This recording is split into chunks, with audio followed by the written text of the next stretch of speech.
Құрметті көрермен, тыңдаушылар, қауіпсіз қоғам бағдарламасына қош келдіңіздер.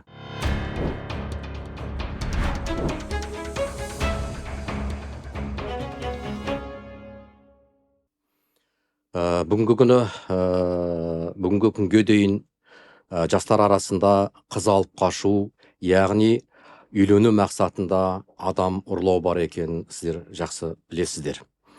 Бұл қылмысты жасаудың басты себебі адамды ұрлау қылмыс болып табылатынын біздің жас азаматтарымыздың біле білмеуі. Жақында Шымкент қаласында кісі қолынан қаза тапқан Нұрай Серікбайдың оқиғасын айтуға болады.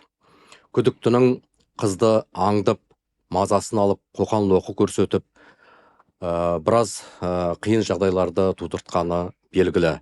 Ақыр соны бұның кісі өліміне әкелді. Мемлекет басшысы Қасым-Жомарт Кемелұлы Тоқаев Қызылордада өткен ұлттық құрылтайдың 5-ші отырысында қыз алып қашуға қатысты өзінің қатаң ұстанымын білдірді. Президент қыз алып қашуды ұлтымыздың беделіне нұқсан келтіретін өрескел әрі жабайы қылмыс деп атады. Өткен оқиғаны көре отырып, біз Қазақстан Республикасы Бас прокуратурасы жанындағы құқық қорғау органдары академиясы мен Астана қаласы әкімдігі дін істер жөніндегі басқармасы діндерді зерттеу орталығы тыныш жата алмадық. Осыған орай азаматтардың құқықтық және әлеуметтік қауіпсіздік деңгейін арттыру, әртүрлі өмірлік жағдайларда өзін қалай қорғау керектігі туралы түсінікті, қолданбалы және шынайы ақпарат беру үшін студиямызға сарапшыларды шақырып отырмыз. Бүгінгі студиямыздың қонақтары Қазақстан Республикасы Бас прокуратурасының жанындағы құқық қорғау органдары академиясының кәсіби оқыту институты кафедрасының аға оқытушысы, әділет кеңесшісі Жарылқасынқызы Альбина. Астана қаласы әкімі жанындағы әйелдер істері және отбасы демографиялық саясат жөніндегі комиссия мүшесі, Ішкі істер министрлігі басқару академиясының докторанты, полиция подполковнигі Шырахметова Гүлмира Тілеуғалиқызы. Заңгер, прокуратура органының ардагері Дәулетияров Дастан Амангелдіұлы. Қайырлы күн. Студиямызға қош келдіңіздер тағыдан. Енді бірден талқылау сұрағына көшсек, сіздерге қоярым негізгі сұрақ, енді сіздер біраз жылдар бойы осы тақырып көлемінде ғылыми зерттеулер жүргіздіңіздер, практикада қызмет атқардыңыздар. Сондықтан да сіздердің осы тақырып шеңберінде біраз бөлісетін тәжірибелеріңіз бар, ақыл кеңестеріңіз бар. Осы мәселелерді ортаға салсақ. Бірінші сұрақ. Қазақстанда қыз алып қашу жиі болып тұрады ма? Қай аймақтарда қыз ұрлау жиі кездеседі? Былтыр қанша іс тіркелді? Бұл қылмыскерлер қандай баппен жазаланады? Заң бар ма? Бас прокуратураның статистика және арнайы есеп болу жөніндегі комитетінің статистикасынан мәлімет келтіре отырып, жауап берсеңіздер. Альбина Жарылқасынқызы, өзіңізден бастасақ. Қайырлы күн, құрметті көрермен. Бұл мәселе қазіргі таңда қоғамда талқыланып жатқан маңызды әрі өзекті тақырыптардың бірі.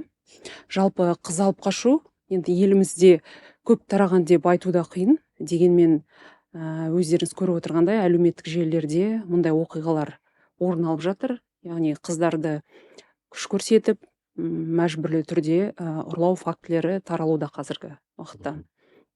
Енді жаңа бір сауалыңызда айтып кеттіңіз, заң бар ма, жауаптылық көзделген бе деп. Заң бар. 2025 жылы шілде айында қылмыстық заңнамаға тиісті өзгерістер енгізілді. Бұл өзгерістерге сәйкес қылмыстық кодекске жаңа бап енгізілді. Яғни жаңа қылмыстың құрамы бұл некеге тұруға мәжбүрлеу деп аталады. 125 прим 1 деген бап енгізілді. Осы бапқа сәйкес қазір қызды, яғни қыз баланы деп айтайық, қыз баланы күш көрсетіп, қысым жасап, мәжбүрлі түрде ұрлау, яғни мақсаты бұл жерде некеге тұруға мәжбүрлеу. Осындай әрекеттер қылмыс болып саналады, және заңда көзделген ретте қылмыстық жауаптылыққа тартылуға жатады. Енді бұл баптың диспозициясын ашып кеңірек атап өтсек, 125 прим 1 дедім жаңа, мәжбүрлі түрде некеге тұру әрекеттері. Бұл қандай әрекеттер арқылы жасалуы мүмкін? Жаңа айтып кеттім, күш қолданып, одан кейін бопсалау арқылы жасалуы мүмкін, яғни қорқыту арқылы, жәбірленуші мен оның жақындарына жаңағы қандай да бір масқаралайтын да мәліметтерді тарату қаупі арқылы жасалса, бұл қылмыс болып саналады. Енді жаза түрлеріне тоқталып өтейік. Осы әрекеттерді жасаған үшін 2000 айлық есептік көрсеткіш мөлшерінде айыппұл, немесе сол мөлшерде түзеу жұмыстарына, одан кейін 2 жылға дейінгі бас бостандығынан шектеу немесе бас бостандығынан айыру жазасы көзделген. Ал егер де бұл әрекеттер жаңағы қызды алып қашу деп айта берейін ба? Түсінікті болсын да, қызды алып қашу, яғни еркінен тыс болу керек, иә, бұл.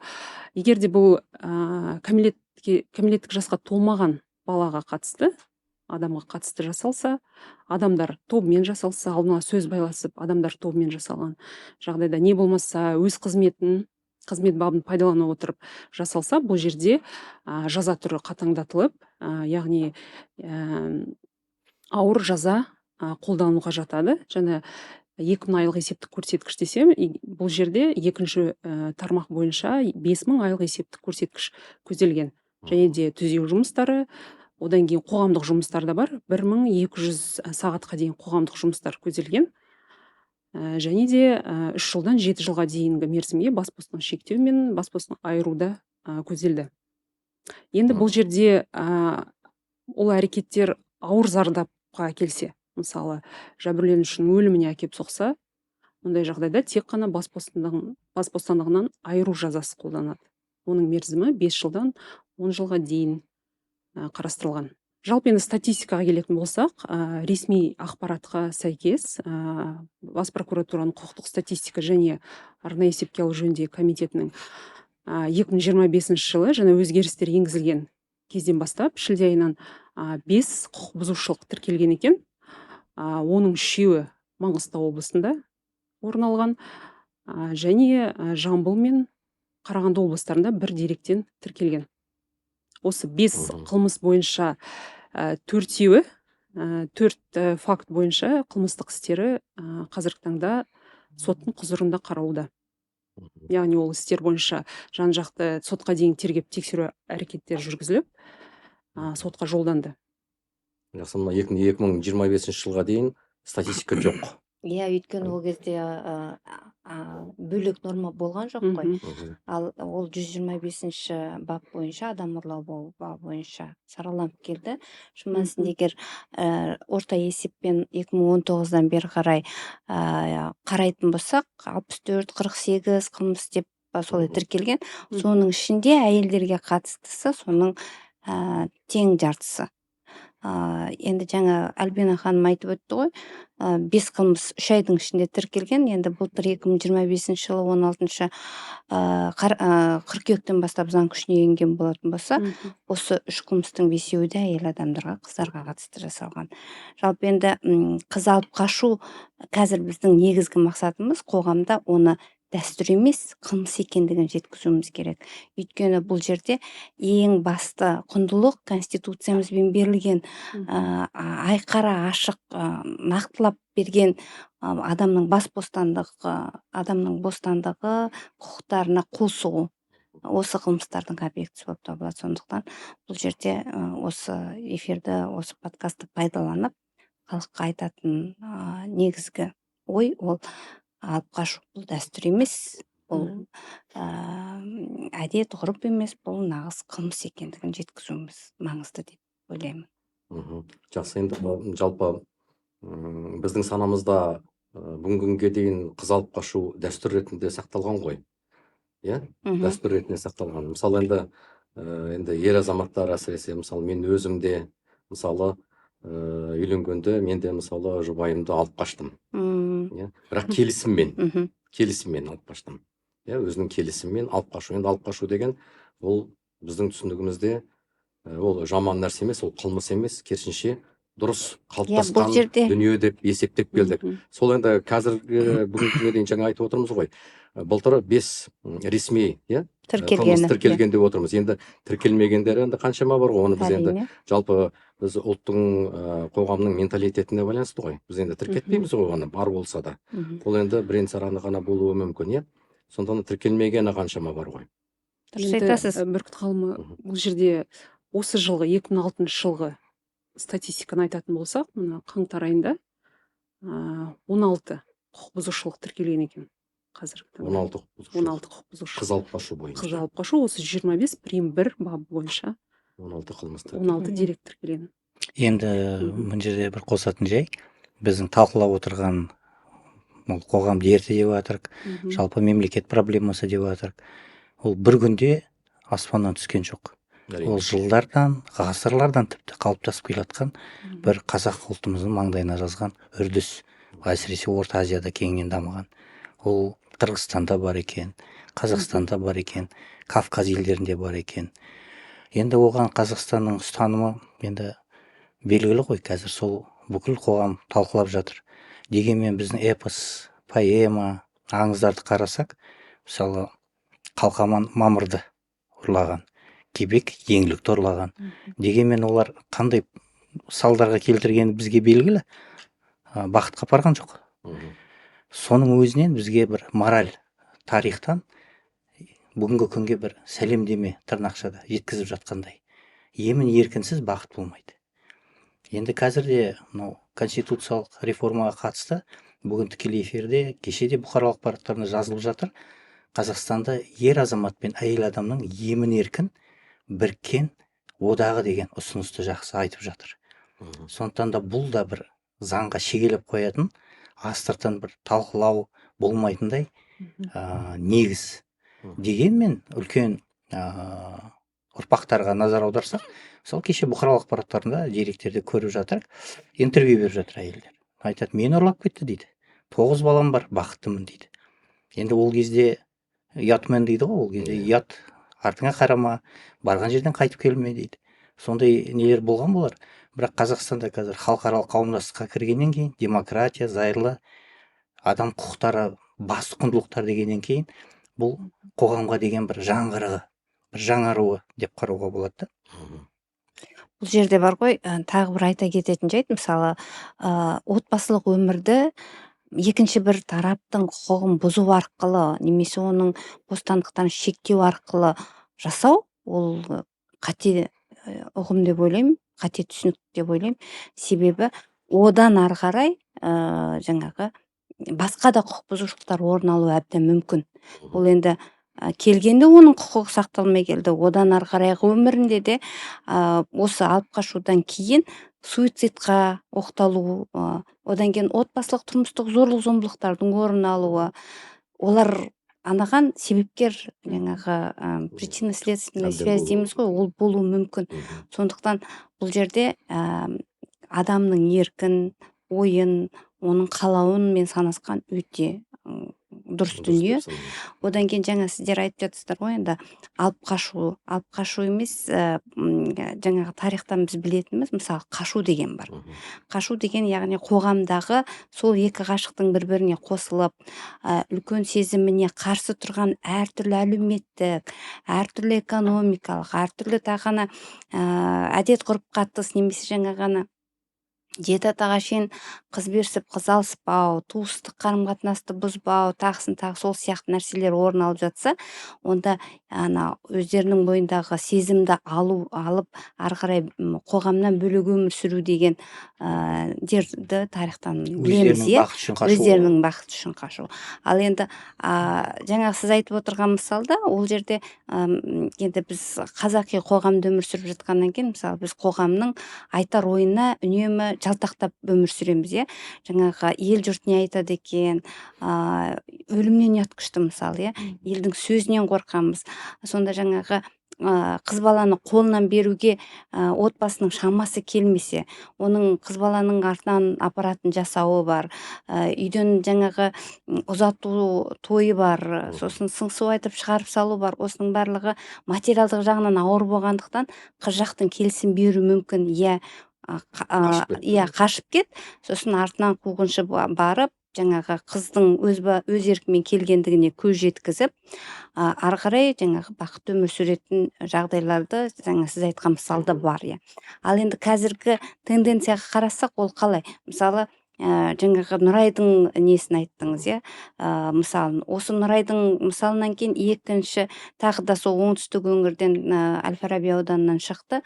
Қыз баланы бір ай бұрын алып қашып кеткен, одан кейін жаңағы видеосы тарады, әлеуметтік резонанс көтерген мәселе. Бұл жерде жаңағы кәмелеттік жасқа толмаған қыз баланы алып қашып, үлкендердің сол видеода көрініп тұр, иә, мәжбүрлеп жатқаны, қысым көрсетіп жатқан. Әрине енді біз мысалы отбасында қыз балаларды қалай тәрбиелейміз? Көп шектеу қойып тәрбиелейміз, иә. Үлкенге қарсы келме, жаңағы үлкеннің батасын ал, мысалы. Егер сіздің құқығыңыз бұзылып тұрса, егер сізге бір қандай да бір зиян келіп тұратын болса, иә, мысалы дәстүрде де бар, иә, табалдырыққа әже жатып алып, мысалы менің үстімнен аттап өтсең, сенің жолың болмайды, сені қарғатады деген, иә, кері бата берем дегеннен кейін одан ары қарай аттап бара алмайды, мысалы. Сондай жағдайлардың барлығы ескерілген дұрыс деп есептеймін. Енді бұның бәрі мысалы енді дәстүрдің озығы бар, тозығы бар дейді ғой. Әрине. Мүмкін біздің бұл жерде жалпы мәдениеттанулық біліміміздің, құқықтық мәдениетіміздің төмендігінен болуы мүмкін шығар. Жалпы енді біздің қоғам енді қазір құқықтық сана болсын, құқықтық тәртіп болсын, құқықтық мәдениет болсын, алдыңғы жылдарға қарағанда анағұрлым артып келе жатқанын байқаймыз, иә. Қазір жастардың өзі, мысалы бізде енді, мен енді өз тәжірибеме сүйеніп айтатын болсам, жаңағы тұрмыстық зорлық зомбылықтан алғашқы бір қандай да бір алғышарттары орын алып жатқан кезде 20 мен 25 жас мөлшеріндегілер бірден хабарласады. 25-тен 35-ке шейінгілер олар кішкене шыдамдырақ келеді. 35-тен ары қарайлар олар шыдап өмір сүре береді, мысалы. Бұл не деген сөз? Яғни қазіргі жастар өздерінің құқықтарын жақсы біледі, оны алдыға тартады, оны қорғауға тырысады. Егер өздерінің қолдарынан келмей жатса, әлеуметтік жаңағы желі арқылы тікелей эфирға шығып, өзінің басындағы болып жатқан проблемасын қоғамның талқысына салады. Сосын әрине біз енді кез келген нәрсеге көмектесуге дайын тұратын халықпыз ғой. Бұл жерде жаңағы қоғам сол нені алып шығады проблеманы. Жақсы, енді айтып жатсыздар ғой, жалпы қыз алып қашу қылмыс екенін анықтап жатырмыз, иә? Заң бар екенін білеміз. Енді осы заң бар болса, неге бұл жағдайлар әлі де кездесуде? Енді ақпараттық жұмыс кішкене кенжелеу болып тұр да. Заңды білмеу. Бұл жерде қосар нәрсе, мысалы біз қаладымыз. Қаланың өмірі бар, даланың өмірі бар. Біздерде мысалы қалада ақпарат, өзім пікірімше, ақпараттық фон өте жоғары. Біздер әлеуметтік желілермен, заңнама, бұқаралық ақпарат, тіпті жергілікті және жоғары билікті жақсы жиі көреміз.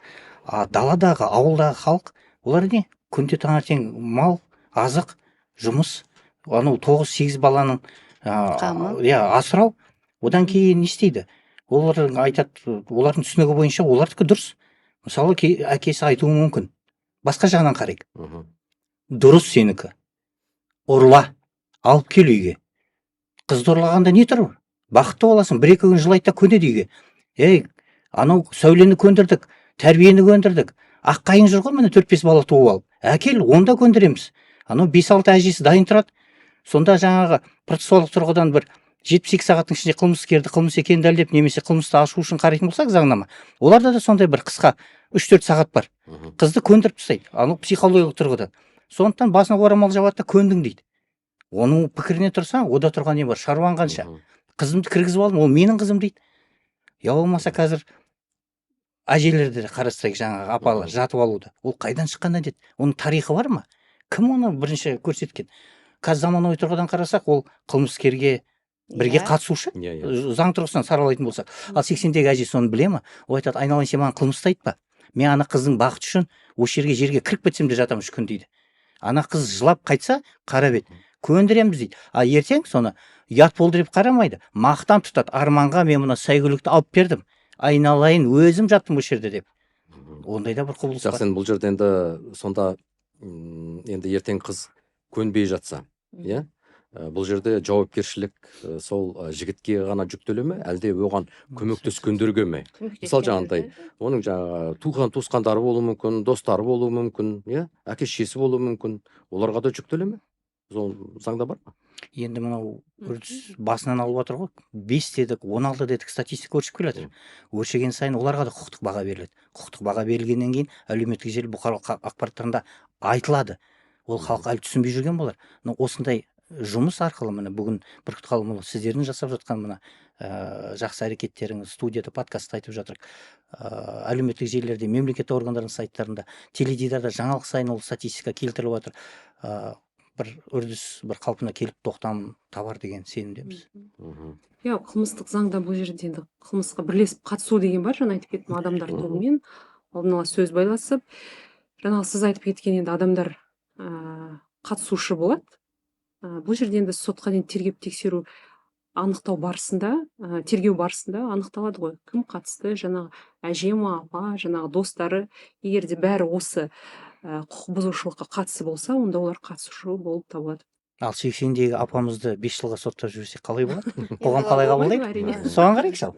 Әже, қайда кетіп барасыз деп немересі жылап жатыр. Енді Алып бара тұр ал. қылмыстық заңнамаға байланысты оны енді жас мөлшері анық көрсетілген ғой. 80 жастағы әжені енді жауапкершілікке тартылмайды ол. Енді дана әже ертең 3 жылдан кейін рецидивист әже болып қайтып келсе, үйіндегілер қалай қарайды? Ол да үлкен сұрақ. Дегенмен осы қыз алып қашуға тек қана жігіт қана емес, көмектескен ата анасы, достары, тағы басқа адамдарға да жауапкершілік қарастырылған, солай ғой.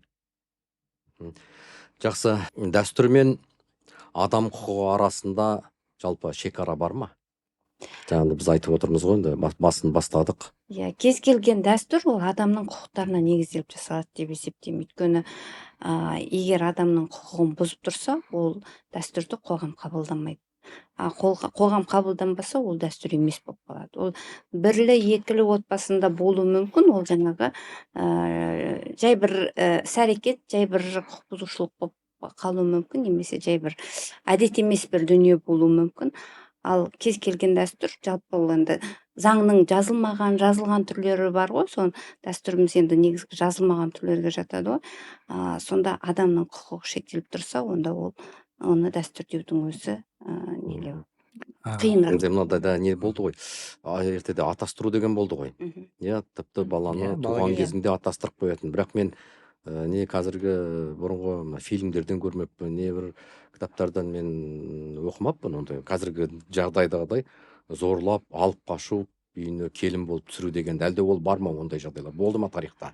Енді бесік құда деген нелер бар ғой, балалар тумай жатқанда немесе туғаннан кейін құдаласып, менен ұл болса, Қарабай мен Сарыбайдың несі аңызындағыдай, менен ұл болса, сенде қыз болса, құдаласамыз деп. Иә, енді ол адамдар өсіп жаңағы бойжеткенмен ер жігіт болған кезде, егер бір-бірінің көңілі бір-біріне жатпай тұрса, қаламай тұрса, онда үйлендірмеген ғой. Ал енді бірақ жаңағы қалың малын ертерек алып қойып, сол отбасына беру деген нәрселерден тарихтан білеміз ғой, бар болғандығын. Бұл енді қазір біз елімізде заңның салтанат ететін қоғамда өмір сүріп жатырмыз, сондықтан заң мен тәртіп барлық жерде жүзеге асу керек қой. Атастыру дегеннің өзі де енді білмеймін, бірақ атастырып қояды, бірақ енді ер жеткеннен кейін бір-бірін қаламаса, бір-бірін сүймесе, бірақ біздің тарихымызда кездескен, бірақ міндетті түрде бәрін екеуін бір-біріне қосу негізі болған жағдайлар. Бір жағында бұл жерде қыз баланың аттастыру бала кезден, ол кезде мүмкін басқаша қабылдаған бол. Қоғамда үрдіс те құбылыс та заңнамада басқа болған мойындайық. Қазір тағы да айтып отырмын, заманауи талаптар күшейген сайын, адамның, оның өмірі, бостандықтары, заң нормалары күшейген сайын, аттастыруда қазір бір психологиялық адамға деген травма келуі мүмкін. Ол ертең Асан емес Үсенді ұнатып қалса, 14 жастан аттастырып қойған Асан үміт артып жүрсе, қыздың да ішкі құбылыс әлемі не болады? Ол бір. Одан кейін бүгінгі жаңағы сұрағыңызға қайтып келетін болсақ, Бүркіт Қалымұлы, әдет ғұрып пен заңнаманың арасында қарама қайшылық бар ма или қандай не бар дегенде мен айтар едім, мораль мен тәрбие бар екі ортада тұрған. Негізгі заңда көбі мән бермейді. 12-ші баптың 5-ші тармағында өте жақсы норма бар. Әрбір адамның өз құқықтарын іске асыруы басқа адамның құқықтарына нұқсан келтірмеу керек, және ондай құқықтарды іске асыру ізгілік тұрғысынан болу керек деген өте маңызды норма бар. Соған назар аударсақ, ізгілік тұрғысынан мораль болса, ешбір азамат басқа бір азаматшаның өміріне нұқсан келтіріп, ананың өмірін қимайды, сындырмайды, басқаға ұрламайды, қылмыс жасамайды. Ізгілік тұрғысынан. Ол енді отбасынан тәрбиеде басталатын нәрсе ғой. Ал жаңағында айтып отырса, ештеңе қарама, ан жақпен мын жақпен шешіп қойғам, алып кел үйге. Сен әкең кім екенін білесің ғой деп, дұрыс тәрбие ма ол? Қыздың көз жасы жібере ма? Бұлар бақытты бола ма? Ыдыс-аяқ шылдырлайды. Егер де былай қарасақ, былай романтикалық букеттік период жастар. Ол жігіт айтады, мен сенің дізеңе бүкіл әлемді әкелем дейді. Сағынады, басқа қалада оқиды, студент, гүл жібереді, жаңағындай бенті торт дейді, туған күніне бір шариктер жібереді. Енді ары қарай келген кезде үйленіп неке құрғаннан кейін мейлі 30 квадрат метр бір бөлмеге екеуі бүкіл әлем сығылысқан кезде тұрмыстық өмір және жалақы, кредит, несие ауыртпалығы екеуін сол романтикалығын бытышын шығарып жататын кездер болады. Ал егер соны ұрлап әкелген қыз болса, вообще ондай отбасы уже ары қарай бақыты жоқ, жолы жоқ деп айтуға болады. Көп факторлар бар. Енді жаңа сіздің сөзіңізден кейін ойға келіп отыр, мысалы 97 жылғы қылмыстық кодекстен бері қарай 2025 жылға шейін бізде мысалы қыз алып қашу бойынша ешбір әлеуметтік сауалнама, зерттеу жүргізілмеген. Біз тіпті оның статистикасын ала алмаймыз. Өмірдің ағымен жүруі толық құбылыс. Ала алмаймыз, өйткені заң бізде ондай норма болған жоқ. Ал енді қазір біз осы тәуелсіздік алғалы бері осындай бізде жағдай деп айтатындай бізде мәлімет жоқ қолымызда. Қазір бар ма ғылыми зерттеу жұмыстары басталған? Енді заң былтыр ғана енді енгеніне 4 ай болды ғой. Енді басталады ғой. Өйткені заңда норма болмағаннан кейін оны зерттеудің өзі нелеуде. Енді тағы бір қосатын бір кері құбылыс бар да, бұны көп айта бермейді. Мысалы, сталкинг проблемасы. Ол енді халықаралық термин болғанмен, жаңағы қызға оның еркіне сай қайта мазасын алу, телефон шалу, үйдің алдынан күтіп алу. Ол енді ер азаматтың тұрғысынан қарасақ, ол намысы олар. Мен бұл өзімнің махаббат үшін күресіп жүрмін деп ойлайды ол. Ал қыздың әлемінен қарайтын болсақ, бұл бір мазасын алып жүрген бір бейтаныс адам. Яғни жаңағы ер азаматтың енді тағы мынандай бір құбылыс естідім жақында. Сондай ер азаматтар да қазір қыздардың артынан өз махаббат үшін күресуге қорқып жатыр. Мына сталкинг деген норма кірген кезде. Ол ұнататын болар. Қыздың табиғаты, ол бірден жауап бермейді ғой. Ол жігіттің келгенін қалайды, жүргенін қалайды, өзінің ер азамат екенін дәлелдегенін қалайды, кафеге шақырсын, кинотеатрға апарсын. Ал жігіт жаңағындай уже сталкинг нормасын білетін адам ойланып қалады. Ал мен бір шақырдым, қыз жауап берген жоқ. 2 рет жаздым телефонына, ештеңе жауап берген жоқ. Ал сталкингке кіріп кетпейін бе дегендей. Сондықтан қазақтар жастар неге үйленбейді деген басқа да бар. Заң нормасы кері қасиетін тигізіп кетуі мүмкін да? Енді осы жерде мен сондықтан сіз сұрақ қоямыз, неге альфонстар пайда болды? Неге тәтешкалар, апашкалар іздейтін жаңағындай еріншек қазақтар, жігіттер пайда болды? Ол ақиқат. Оны да қарау керек. Оған проблемасы. Сталкинг нормасы былтыр осы бірге енді ғой. Рас қой. Сталкинг нормасы бойынша бірде-бір қылмыстық іс тіркелмеген осы уақытқа шейін. Бұл бір, екіншіден сталкинг қай уақыттан бастап жүзеге асады, ол мысалы стоп. Жаңа сіз айтқандай жігіт ухаживать етіп жүр. Бір шекарасы бар. Бірақ оған қызға ұнамайды, қыз одан қорқады. Қыз сол моментте айту керек, стоп. Сенің мына жасап жатқан дүниелерің маған ұнамайды. Осы жерден тоқтата қал. Нұрай да сөйтіп айтты ғой. Доғар. Міне содан бастап сталкинг болып саналады. Егер осыны тыңдамай ер азамат ары қарай жаңағы ізіне түсіп, қудалап, мазасын алып, сыртынан жаңағы жазып, звондап мазалайтын болса, бұнда енді ол нақты. Енді сталкинг оқиғалар бұған дейін болмаса, ол норманың енгізуіне не себеп болды? Болды ғой енді қоғамда, жалпы өз мына көбінесе аэропорттағы таксистерге қатысты болды. Сондай тек қана приставанияда, общественных местах, кешірім сұраймын енді, қоғамдық жерлерде мазаны алу деп қойды. Бүгінгі мысалы біз талқылап отырған заң нормасының өзі 125 прим 1 ғой. бұның заң нормасы ретінде енуіне көбінесе оңтүстік өңірдің жастары, соның ішінде Мгм. қыздары түрткі болды. Мгм. Өйткені ол өңірлерде қыз алып қашу басқа өңірлерге қарағанда басымырақ. Мгм. Сол мысалы біз қазір енді халықтың үніне құлақ асатын мемлекетте өмір сүріп жатқаннан кейін сол жастардың алдыға қойған өздерінің мүдделерін қорғау мақсатында шығарып айтқан уәждеріне байланысты осы заң нормасы енген болады. Мгм. Жақсы, мына азаматтарымыздан енді біраз сұрақтар бар. Мынау енді егер қыз кейін келісім берсе, енді қыз мысалы бір алып қашып келеді, бірақ көнбейді басында, иә? Бірақ бір күннен кейін, немесе біраз уақыттан кейін келісімін берсе, қалай бұл сараланады дейсіз? қылмыс болып санала ма одан кейін? Кейін Иә, көндім иә, десе. қылмыс жалпы жойыла ма бұл жерде? Иә, немесе жәбірленуші арыз жазудан бас тартса, Мгм. да, қылмыс жойыла ма? Иә, бұл жерде енді Басында енді қылмыс болды ғой, енді қылмыспен мәжбүрлеп алып келді. некеге тұруға Бірақ одан кейін мәжбүрлеу келісім деп. берді. Егер де еркін, егер өз келісімен келетін болса, арыз жаңағы мен ешқандай Көндім деп. иә көндім деп Мгм. арыз жазып берсе, Келісемін иә деп. бұл Иә, жерде ол жерде іс иә. қысқартылуға жатады. қысқартылуға Және жатады. де татуласуына байланысты қысқартылады. 35-ші бапқа байланысты. Қанша Мгм. уақыт заңнамада бар ма норма? 3 сағаттың ішінде көнсе, 72 сағаттың ішінде, 4 күнде или бір ай бойы жата бере ала ма? Сол жерде бір заңнамада бір осал жер бар сияқты. Ұрлаған адамның пайдасына шешіліп кетпесе болды ертең сол. Мгм. Сондай бір норма керек сияқты. Жалпы енді бұл қылмыстар частно публичный қылып та қарастырады ғой. Ол арыздан жаңа жәбірленушінің өзі арызданбауы мүмкін. Оның туыстары, көршілері, таныстары арызданса, сол арқылы да қылмыстық іс қозғалып, ары қарай тергеп тексеріледі ғой.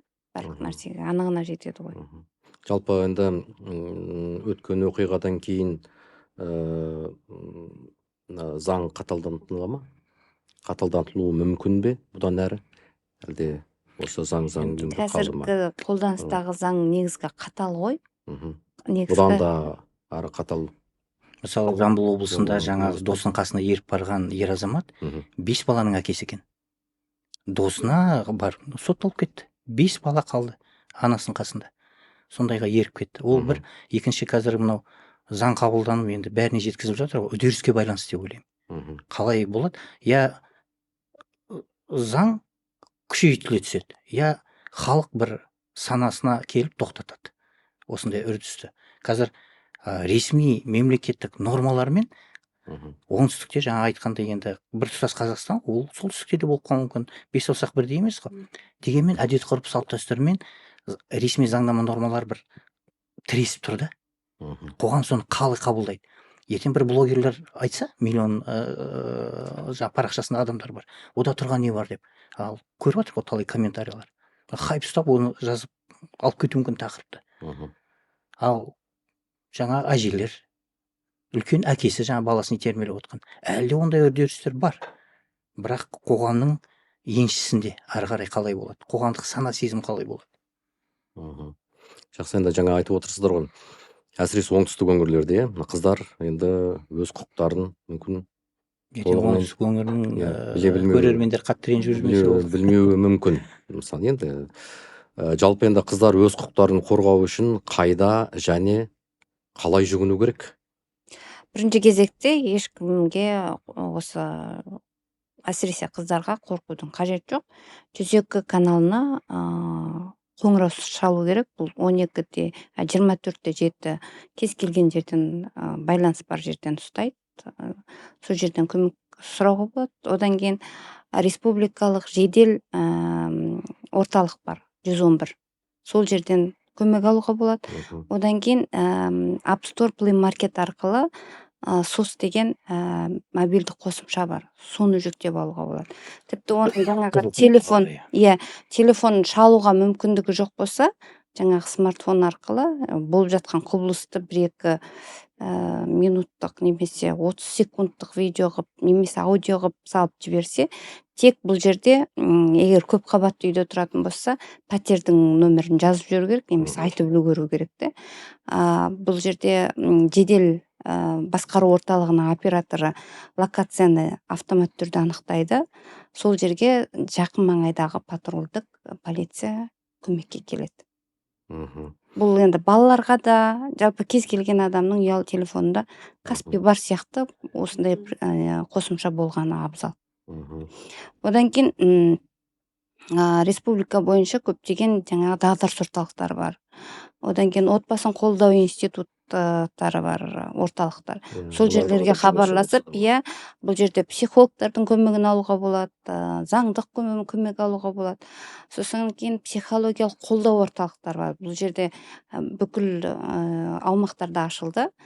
Тегін түрде, Мгм. тегін жаңағы қызметтерін алуына болады. Жақсы. Енді жалпы қыз алып қашуды тоқтату үшін не істеу керек? Нақты қандай қадамдар жасалыну керек? Осы тұрғысында өз кеңестеріңізді берсеңіздер. Бірінші кезекте енді бізде заң қолданысқа енді, заң бар. Енді нағыз ақпараттық жұмысты жақсылап жүргізу керек. Ақпараттық жұмысты жүргізу керек екен. Бұл жерде тек қана қылмыстық құқықтық шеңберде ғана күресіп нәтижеге жетеміз деу дұрыс бола ма? Әлде мына тәрбиелік мақсат бар ғой. Білім беру мектепте, жоғарғы оқу орындарында. Жұмыстың ішінде соның барлығы кіріп отбасынан. тұр ғой енді. Тәрбиелік, құқықтық жұмыстар, сосын кейін психологиялық жұмыстарда осының ішіне кіруі мүмкін. Алдын алу шаралары, болдырмау. Бұл кешенді проблема. Былай қарасаңыз, ең бірінші отбасынан. Кәмелетке жаңағы 14 жастан толғаннан кейін мен өзім ойлаймын. Ұлмен де қызбен де ашық сөйлесе беруге болады. Қандай мәселе? Баланы жұмылып қалуы, ертең соны ұрлап кеткен кезде мені ата-анам сазайым тартады, қара бет болам деп ол жұмылып қалуы мүмкін. Ол бір. Екінші, ашығын айтайық, құқық қорғау органдарында да өкінішке орай 95% қызметкерлер адал етіп жатса, бір 5% сол жүйеге де міндет, абырой, ерлік деген нағыз девизді жоққа шығаратын қызметкерлер бар. Мысалы, Нұрай қарындасымызды жаңалықтан көріп жатыр, звондаған. Қазір кейбір қызметкерлер қылмыстық қозғалып жатыр. Неге қабылдамады? Сол кейін қайтарып жіберудің өзі бір адамның, бір қызметкердің әрекетін олар бүкіл жүйеге күмән туғызады. Қалғандары адал еңбек етіп жатыр, күні-түні жүр. Сондықтан бір қызметкер өкінішке орай сондай жасағанда Нұрайдың өміріне оның да моральдық жауапкершілігі бар деп есептеймін. Ол бір. Одан кейін жаңағы балалармен ашық сөйлесу керек. Қазір деген енді бұрынғы кезіміздегіндей емес қой. Теледидардан ағыл-тегіл. Біз бермесек тәрбиені, интернетпен әлеуметтік желі береді тәрбиені. Ол бүгінгі қоғамның растығы. Сондықтан ата-ананың бала үшін, ой-өріс үшін ашықтығы, мынау кешкі отырып, мысалы, ас үйде шай ішіп, әңгіме айтып, күн қалай өтті, ойыңда не жүр, бір айтарың бар ма деп қысылмай сөйлесетін заман келді. Мен үйде қызыммен сөйлесіп, анық-қанығын білем, кейін масқара болып, артынан қуып жүргенше деп ата-аналар қараса, ол да бір үлкен профилактика. Әрине, өте дұрыс айтасыздар. Жақсы, енді біздің бағдарламамыз аяқталуға жақын. Осы бағдарламаны пайдалана отырып, қорытындылай келе жастарға қандай кеңес берер едіңіздер? Жастарға, көрермендерге, енді бұл жерде қағида ретінде ең бірінші жаңа айтып кеттік, неке бұл екі тараптың және екі адамның ерікті түрде құрылған одағы болу керек. Яғни ерікті түрде. Қыз алып қашу, оны еркінен тыс мәжбүрлеп алып қашу, ол қылмыс дедік, және заңда көзделген тәртіпте қылмыстық жауаптылыққа келіп соғады. Сондықтан ер балаларға айтатын, енді ең біріншіден қыздың еркін таңдауы бар, құқықтары бар, бостандықтары бар, құрметтеу керек, құқықтары мен міндеттерін білу керек. Мысалы, бір шалыс басқан қадам, ол жаңа ер баланың болашағына балта шабумен бір тең болады деп есептеймін. Ал қыз балаларға келетін болсақ, мысалы, ондай жағдай болып жатса да, қауіп төніп жатса, міндетті түрде көмекке жүгіну керек, жақындарына айту керек, міндетті түрде тиісті құқық қорғау органдарына көмекке жүгіну керек. Жақсы. Дастан Амангелді, өзіңіз. Енді айтарым, қыз ұрлау деген енді қоғам дерті, ол қандай да болса отбасы құрудың ең қиын жолы, ең жауапты жолы, ең өте күмәнді жолы. Жастарға айтарым, менің одан да басқа 99 жолы бар. Гүл апар, қасында жүр, өзіңді көрсет, біліміңді, ой өрісіңді, кітап оқыңдар, кинотеатрға барыңдар. Қазір деген жастардың ойын алып кететін, өзін өзі дамып, бірге одақ құратын көптеген құралдар бар. Соны оңтайлы тиімді пайдаланыңдар. Ұрлау деген ол қатты болса да айтайын, мал базарына барып қой ұрлап бір союға апаратқандай шырылдатып қызыңды, сенің қарындасыңды, апаңды алып баратса қандай болар едің? Ондайға жол бермейік жастар. Президент айтқандай жабайылық. Жабайылықты, иә. Ең қиын жолын іздеп, бақытқа жетіңдер. Ең жеңіл жолын іздеп, ұрлап, масқара болғаннан гөрі. Жақсы, Гүлмира Тілеуқызы. Енді кез келген осы отбасын құрам, жаңағы бақытты болам деген қыз бала болсын, ер жігіттер болсын, бұндай жерде ең бастысы, егер сезім болса, сол сезімді дамытып, оны жаңағы еркін, бейбіт түрде жүзеге асырған дұрыс. Жаңағы некеге тұрудың ең әдемі жолдары бар ғой, соған жүгінсе деймін. Сосын қыз балаларға тағы да айтатыным, жаңағы осындай жағдайға тап болып, егер алып қашып кетіп жататын болса, сіз қорықпаңыз деп айтқым келеді. Сізді қорғайтын мемлекеттік органдар, заң бар, үкіметтік емес ұйымдар бар, жалпы халық бар. Сондықтан бұндай проблемада мен жалғызбын деп қалып қалмаңыз, іс насырға шауып кетпесін, жақындарыңыздан, туыстарыңыздан, құрбыларыңыздан көмек сұрауға ұялмаңыз деп айтқым келеді. Жақсы, кеңестеріңізге үлкен рахмет. Енді біз заң мен тәртіп аясында қауіп қатерлердің алдын алу, құқықтық сауаттылықты арттыру мақсатында сүбелі, маңызды, қажетті сұхбат болды деп ойлаймын. Тәрбиелік маңызы бар, тәжірибелік кеңестер бердіңіздер, құқықтық кеңестер бердіңіздер. Осы беріп жатқан құқықтық кеңестеріңізді біздің осы жастарымыз дұрыс қабылдап, бой түзер деп ойлаймыз. Енді осы кеңестеріңіз үшін үлкен алғысымды айтам. Бүгінгі күні қыз алып қашу ол қылмыс деп есептейміз. Президентіміз айтқандай өте жабайылық. Сондықтан да жастарымыз мұндай қылмысқа бармау керек. Ол үшін біз, жаңа өздеріңіз айтып отырсыздар, жастарға құқықтық, ақпараттық кеңестер беруіміз керек. Осындай подкасттар арқылы, тағы басқа да жолдар арқылы, не болмаса мектепте, жоғарғы оқу орындарында, колледждерде тек қана кәсіби білімді беріп қана қоймай, қандас бабамыз Әл-Фараби айтады ғой, тәрбиесіз берілген білім адамзаттың қас жауы дейді. Сондықтан да білімді тәрбиелей бере отырып, мүмкін осындай бір 4-ші курстың ер азаматтарына ертеңгі ата-ана ғой, ертеңгі үйленетін азаматтарымыз, соларға бөлек бір шара ұйымдастырып, бағдарлама мүмкін шеңберінде болама, тәрбиелік мақсатта осындай шараларды барлық жоғарғы оқу орындары, білім беру мекемелері ұйымдастырса, бұл да бір дұрыс құба-құп бір үлкен бір дүние болар еді. Яғни жастарымыз әрине әдейі жасамайтын шығар мүмкін, бірақ дегенмен бұл жерде біз оларға дұрыс тәрбие беріп, құқықтық кеңес беріп, аман сақтап алып қалуымыз керек. Күні бұл біздің болашағымыз жастардың қолында ғой. Бағдарламамызға келіп сұхбат бергендеріңіз үшін көп рахмет. Сіздерге рахмет. Ойларыңыз үшін рахмет сіздер. Енді ойлаймын, осы жастарымызға сіздердің беріп отырған ақыл кеңестеріңіз үлкен ой салады деп ойлаймын. Мұндай бір қылмыстарға, тағы да бір қателіктерге жастарымыз бармайды деп ойлаймын. Құрметті көрермендер, тыңдаушылар, бүгін осымен бағдарламамыз аяқталды. Бізбен бірге болыңыздар. Ары қарай да осындай қажетті, маңызды тақырыптарда бағдарламамыз ары қарай жалғасатын болады. Рахмет, қош болыңыз, сау болыңыздар.